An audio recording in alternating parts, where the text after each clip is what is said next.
have the pleasure to present to you Dr. Martin Luther King, Jr.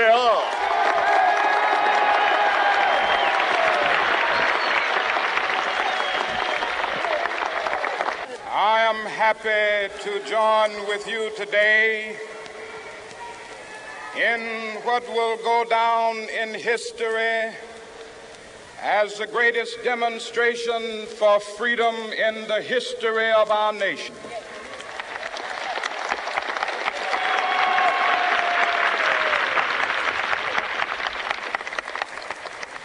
Five score years ago,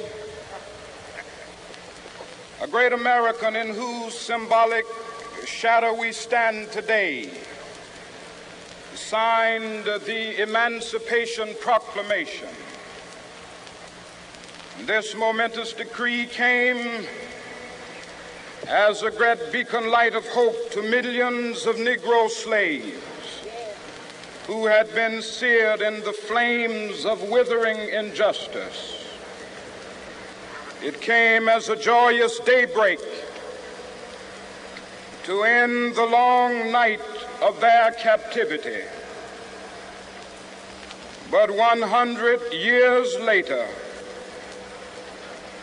the Negro still is not free. 100 years later, the life of the Negro is still sadly crippled by the manacles of segregation and the chains of discrimination. 100 years later, the Negro lives on a lonely island of poverty in the midst of a vast ocean of material prosperity. 100 years later, the Negro is still languished in the corners of American society and finds himself in exile in his own land. And so we've come here today to dramatize a shameful condition. In a sense, we've come to our nation's capital to cash a check. When the architects of our republic wrote the magnificent words of the Constitution and the Declaration of Independence, they were signing a promissory note to which every American was to fall heir.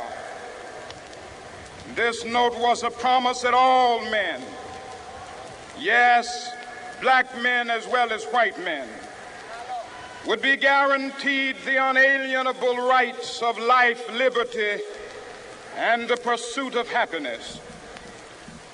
It is obvious today that America has defaulted on this promissory note insofar as her citizens of color are concerned. Instead of honoring this sacred obligation, America has given the Negro people a bad check, a check which has come back marked insufficient funds.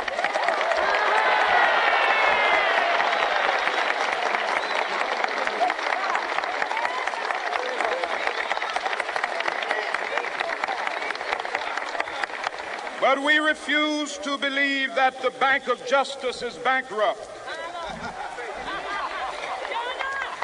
We refuse to believe that there are insufficient funds in the great vaults of opportunity of this nation. And so we've come to cash this check, a check that will give us upon demand the riches of freedom and the security of justice.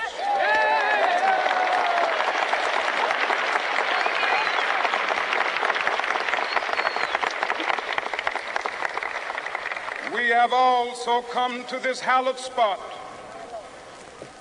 to remind America of the fierce urgency of now. This is no time to engage in the luxury of cooling off or to take the tranquilizing drug of gradualism.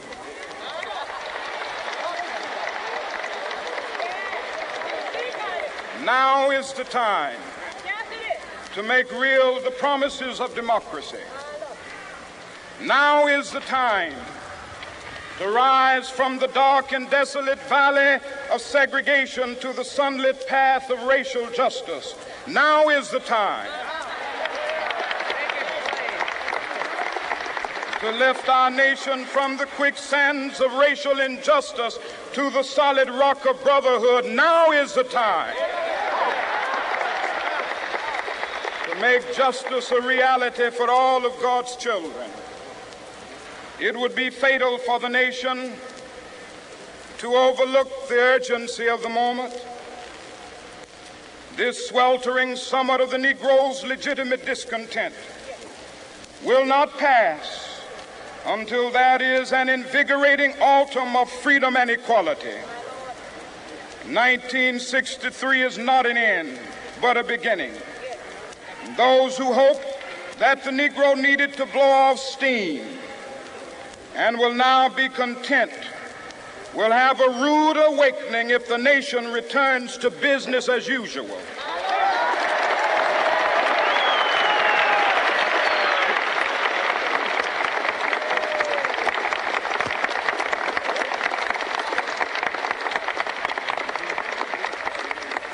There will be neither rest nor tranquility in America until the Negro is granted his citizenship rights.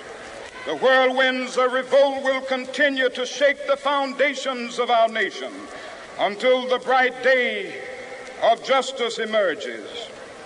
But that is something that I must say to my people who stand on the warm threshold which leads into the palace of justice. In the process of gaining our rightful place, we must not be guilty of wrongful deeds. Let us not seek to satisfy our thirst for freedom by drinking from the cup of bitterness and hatred.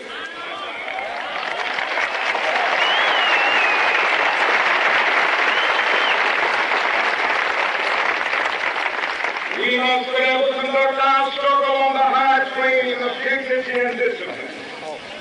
We must not allow our creative protest to degenerate into physical violence. Again and again, we must rise to the majestic heights of meeting physical force with soul force. The marvelous new militancy which has engulfed the Negro community must not lead us to a distrust of all white people. For many of our white brothers, as evidenced by their presence here today, have come to realize that their destiny is not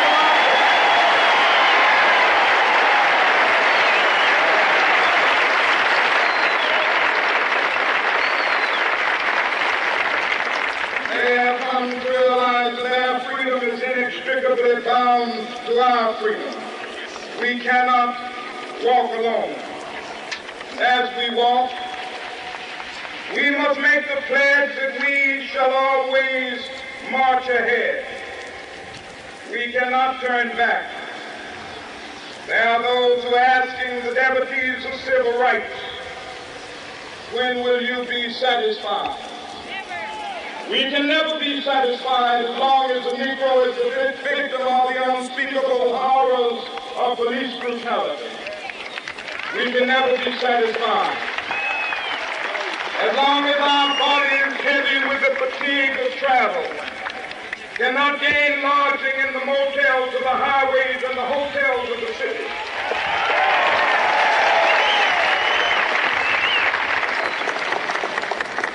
We cannot be satisfied as long as a Negro in Mississippi cannot vote and a Negro in New York believes he has nothing for which to vote.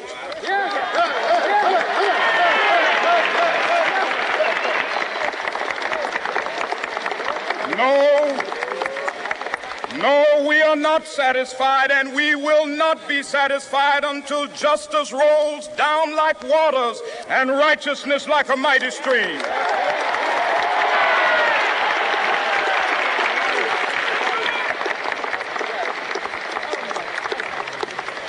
I am not unmindful that some of you have come here out of great trials and tribulations.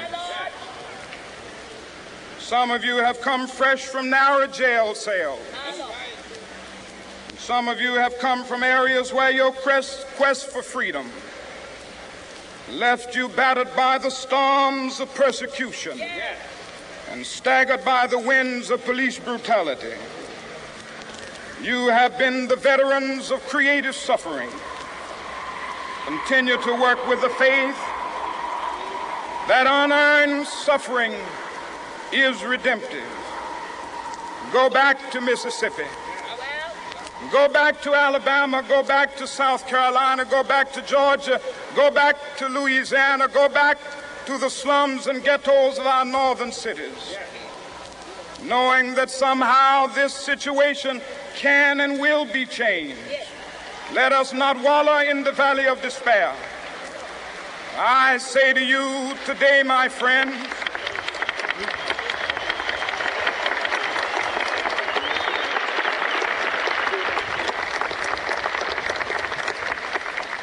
so even though we face the difficulties of today and tomorrow, I still have a dream. It is a dream deeply rooted in the American dream. I have a dream that one day this nation will rise up and live out the true meaning of its creed. We hold these truths to be self-evident, that all men are created equal.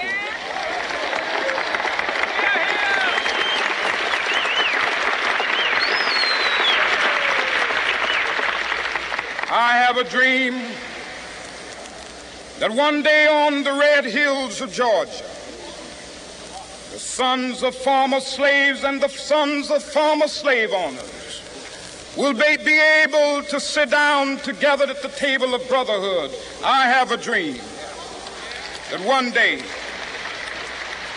even the state of Mississippi, a state sweltering with the heat of injustice, sweltering with the heat of oppression, will be transformed into an oasis of freedom and justice. I have a dream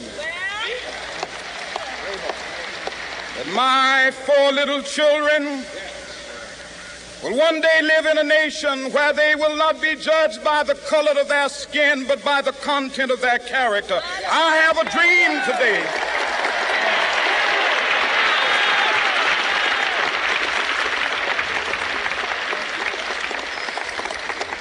I have a dream that one day down in Alabama, with its vicious racists, with its governor having his lips dripping with the words of interposition and nullification, one day right there in Alabama, little black boys and black girls will be able to join hands with little white boys and white girls as sisters and brothers. I have a dream today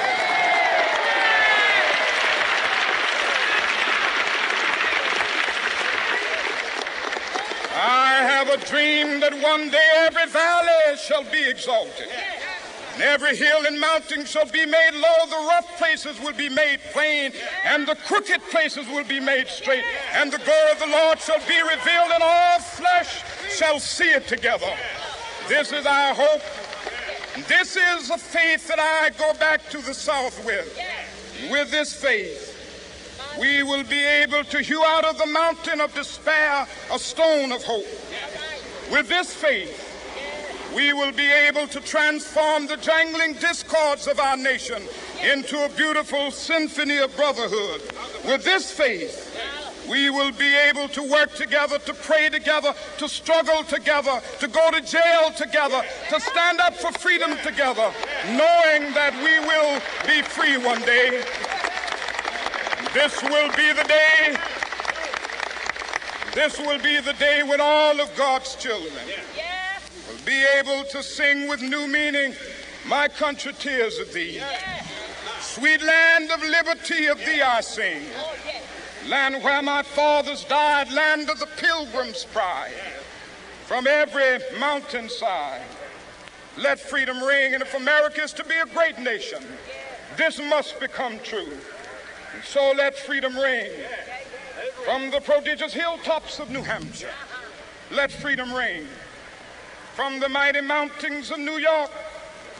Let freedom ring from the heightening Alleghenies of Pennsylvania. Let freedom ring from the snow-capped Rockies of Colorado. Let freedom ring from the curvaceous slopes of California. But not only that, let freedom ring from Stone Mountain of Georgia. Let freedom ring from Lookout Mountain of Tennessee. Let freedom ring from every hill and molehill of Mississippi, from every mountainside. Let freedom ring, and when this happens, when we allow freedom ring, when we let it ring from every village and every hamlet, from every state and every city, we will be able to speed up that day when all of God's children, black men and white men, Jews and Gentiles, Protestants and Catholics, will be able to join hands and sing in the words of the old Negro spiritual, free at last, free at last. Thank God Almighty, we are free at last.